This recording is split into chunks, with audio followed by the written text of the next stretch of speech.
बिस्मिल्लाहिर्रहमानिर्रहीम। शुरू अल्लाह के नाम से जो बड़ा मेहरबान नहाया रहम करने वाला है। Pharmacognosy of first year pharmacy technician by Dr. Myra Javid from Shahrukh Alam College of Health Sciences, Multan.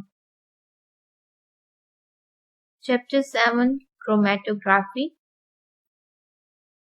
In the previous lecture, we have started the paper chromatography. We have studied what is paper chromatography, what is stationary and mobile fields used in paper chromatography, how the procedure works in paper chromatography.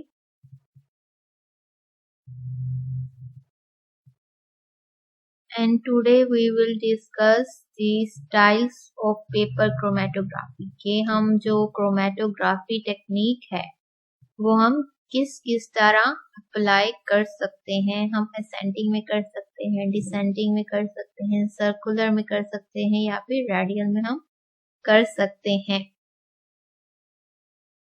Ascending chromatography में हमने देखा था जो solvent है वो move किस direction में करता है, अपवर्ड डायरेक्शन में जो सॉल्वेंट है वो मूव करेगा। This is the ascending paper chromatography. This is the solvent in the beaker and this is the paper, filter paper, and this is the baseline हमने यहाँ लगाई थी और हमने यहाँ पे एक सैंपल का ड्रॉप यहाँ पे लगा दिया था। स्पॉटिंग लाइन सैंपल हमने यहाँ लगा दिया था। ये हमारे पास सॉल्वेंट टैंक है, इसके अंदर सॉल्वेंट है। अब हमने कॉटन थ्रेड या फिर किसी भी क्लिप या फिर रोड की हेल्प से हमने फिल्टर पेपर को यहाँ पे हैंग आउट कर दिया है। अब इसको हमने सॉल्वेंट के अंदर फिल्टर पेपर को डिप किया करना है। बेस लाइन से जो सॉल्वेंट है वो क्रॉस होना चाहिए। फिर जो सॉल्वेंट है वो आहिस्ता आहिस्ता डायरेक्शन उसकी सोलर फ्लो इस तरह अपवर्ड होगी, यहाँ एरो से जैसे शो किया हुआ है। उसके बाद हमारे पास रिजल्ट आएगा और ये हमारे पास असेंडिंग पेपर क्रोमेटोग्राफी है कि जो सॉल्वेंट है वो मूव करेगा अपवर्ड डायरेक्शन में। Now the descending chromatography. Descending paper chromatography में हमने जो सॉल्वेंट है हमने पेपर को सस्पेंड कर दिया है रफ पोजीशन में। उसके बाद हमने जो सॉल्वेंट है वो हमने अपवर्ड डायरेक्शन में लिया है। उसके बाद हमने इसके एज को सेपरेट कर दिया है और सॉल्वेंट को अलाउ किया है कि वो यूनिफॉर्म पोजीशन में फ्लो करे डाउनवर्ड डायरेक्शन के अंदर। हमने देखा था डिसेंडिंग क्रोमेटोग्राफी में जो मूवमेंट थी सॉल्वेंट की वो किस डायरेक्शन में हो रही थी, डाउनवर्ड डायरेक्शन में नीचे की तरफ हो रही थी।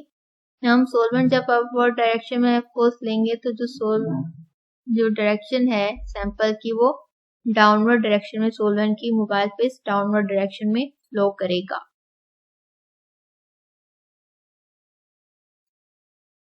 Now this circular chromatography. Circular chromatography में क्या है, हमने पेट्री डिश लेनी है, उसके ऊपर हमने फिल्टर पेपर रखना है और फिल्टर पेपर के ऊपर हमने एक सर्कल ड्रॉ करना है और उस सर्कल के सेंटर में हमने अपना जो सैंपल है वो उसका drop, this is the dropper. हमने फिर जो सॉल्वेंट है सैंपल है उसे हमने सेंटर में रख देना है और थ्रेड उसके सेंटर से हमने डालना है और सॉल्वेंट के अंदर डिप कर देना है। फिर उस थ्रेड की मदद से ही जो मोबाइल फेस है वो इस सैंपल के अंदर से फ्लो करेगा और हमें डिफरेंट कलर्स का हमें सेपरेशन ऑफ पार्टिकल्स या फिर सॉल्वेंट हमें देगा। This is the dropper solvent जो हमने सेंटर में डाला है। उसके बाद हमने 10 सेंटीमीटर का सर्कल ड्रॉ किया है यहाँ पर क्रोमेटोग्राफी पेपर के ऊपर और 0.1 से 1 सेंटीमीटर का हमने ink spot centre of the circle में हमने डाल दिया है।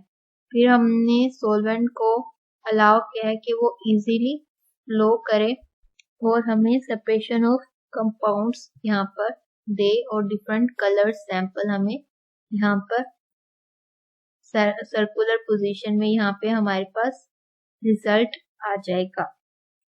Now this is the circular chromatography. Now the applications of paper chromatography. Paper chromatography की कौन सी एप्लीकेशंस हैं? Paper chromatography, it is used in the pharmaceutical industries to separate the different kinds of API. ठीक है, हम chromatographic technique industries में use करते हैं ताकि हम सेपरेट कर सकें different kind of APIs particles. It is use to determine the polarity and evaporation power of any given compound. इसमें हम सबसे पहले तो हम इंडस्ट्रीज में यूज कर रहे हैं क्रोमेटोग्राफी टेक्निक को. उसके अलावा हम इसको पोलैरिटी डिटरमाइन करने के लिए कंपाउंड्स की, उनका इवेपोरेशन पावर हम कंपाउंड्स का डिटरमाइन करने के लिए क्रोमेटोग्राफी यूज कर रहे हैं.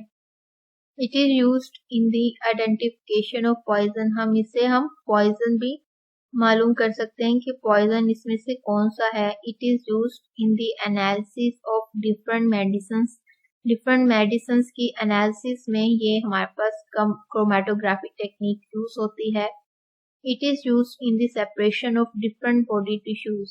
Different body tissues की separation में भी हम chromatography technique use करते हैं because we know that chromatography हम separation कर रहे हैं different compounds की through the different polarity difference की मदद से, relative polarity difference की मदद से हम compounds को separate कर रहे हैं chromatographic technique में.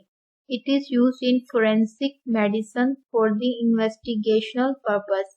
Even किसी भी कंपाउंड को, किसी भी पॉइजन को डिटरमाइन करने के लिए हम फोरेंसिक मेडिसिन में इन्वेस्टिगेशनल पर्पस के तौर पर क्रोमेटोग्राफी टेक्निक यूज कर रहे होते हैं. नाउ अब हमने प्रोसीजर परफॉर्म कर लिया, हमारा सारा प्रैक्टिकल वर्क हो गया, हमारे पास रिजल्ट भी आ गया. असेंडिंग में हमारे पास ये रिजल्ट आ गया. अब लास्ट में हमने RF वैल्यू फाइंड करनी होती है जो हमारे पास रिजल्ट आया है. RF वैल्यू क्या चीज है? RF value is the ratio between the distance covered by any substances to the distance covered by the mobile phase और सोल्वेंट. RF वैल्यू रेशियो है डिस्टेंस जो किसी भी सब्सटेंस ने कवर किया है अपने बेसलाइन से, और वो डिस्टेंस जो मोबाइल फेस यानी कि जो सोल्वेंट है जिसके अंदर हमने अपना फिल्टर पेपर डिप किया था उसने डिस्टेंस कितना कवर किया है, और जो उसके ऊपर जो सैंपल हमने प्लेस किया था उसने कितना डिस्टेंस कवर किया है. RF is equal to distance covered by the substance over distance covered by the solvent. यानी कि वो डिस्टेंस जो सब्सटेंस सैंपल हमने बेसलाइन के ऊपर प्लेस किया था, ड्रॉ किया था, उसका डिस्टेंस कितना ट्रेवल किया है फिल्टर पेपर के ऊपर by the distance covered by the सोल्वेंट, और सोल्वेंट ने कितना बेसलाइन से कितना डिस्टेंस उसने कवर किया है, जबकि हमने जो ड्रॉप ऐड किया था सोल्वेंट का उस जगह उसने कितना डिस्टेंस ट्रेवल किया है. ठीक है. Now we see this slide in which this is the filter paper and this is the origin, और इस ओरिजिन के ऊपर ये हमारे पास सैंपल कंपाउंड है ब्लू में शो जो किया हुआ है.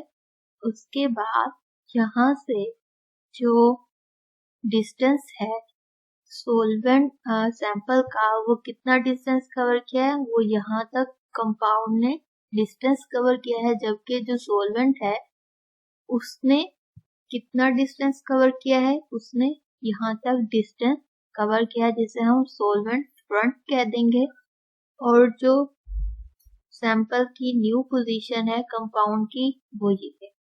अब हमारे पास RF वैल्यू क्या है?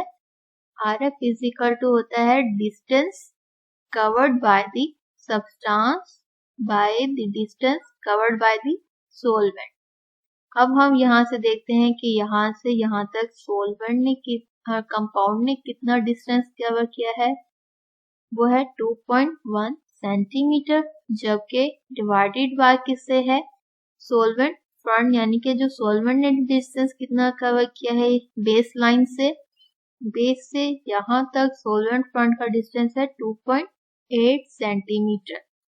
सो RF इज इक्वल टू हो जाएगा compound distance divided by solvent distance 2.1 divide by 2.8। तो जो हमारे पास RF वैल्यू होगी वो होगी 0.75। हमारे पास RF वैल्यू आ गई, यानी कि RF is the ratio of the distance covered by the compound or substance divided by the distance covered by the solvent। so ये हमारे पास 0.75 जो कंपाउंड है, जो सोलवेंट है, उसकी RF वैल्यू हमारे पास, RF रेशियो हमारे पास उस कंपाउंड की या सॉल्वेंट की हम फाइंड करना चाह रहे हैं वो आ जाएगा। एज इन दिस स्लाइड, यहाँ पे देखिए बेस लाइन थी, ये हमने 4 सैंपल्स प्लेस किए थे। यहाँ से ये इतना डिस्टेंस पहले सोलवेंट ने, ये हमारे पास सोलवेंट लाइन थी, ये हमारे पास कंपाउंड सब्सटेंसेस है जिन्होंने यहाँ से यहाँ तक डिस्टेंस ट्रेवल किया था। फिर आफ्टर हमने 15 to 20 मिनट्स के बाद देखा कि सोलवेंट फ्रंट ने यहाँ तक डिस्टेंस ट्रेवल किया या फिर यहाँ तक डिस्टेंस ट्रेवल किया, जबकि कंपाउंड्स ने बेस लाइन से यहाँ तक का डिस्टेंस ट्रेवल किया है, यहाँ तक का डिस्टेंस ट्रेवल किया है। और इस तरह हम इन चारों जो हमने इंक सैंपल्स लिए थे, इनके हम डिस्टेंस यहाँ तक फाइंड कर लेंगे। यहाँ तक ये एंड हो रहा है, हर कंपाउंड का RF वैल्यू फाइंड कर लेंगे और विद दी सोलवेंट फ्रंट, जितना सोलवेंट फ्रंट ने यहाँ पे डिस्टेंस ट्रेवल किया और जितना कंपाउंड्स ने डिस्टेंस ट्रेवल किया है, और इनकी हम RF value her in colour की हम फाइंड कर लेंगे। This was all about the today's lecture in which we have discussed the styles of paper chromatography and the as हमने इसमें RF वैल्यू भी डिस्कस कर ली कि distance traveled by substance divided by distance covered by the solvent and how we can find the RF value. This is how we can find the RF value. Distance covered by the compound by the distance covered by the solvent front, और इस तरह हम easily RF value इसकी solvent की find कर सकते हैं। Thank you very much for your attention.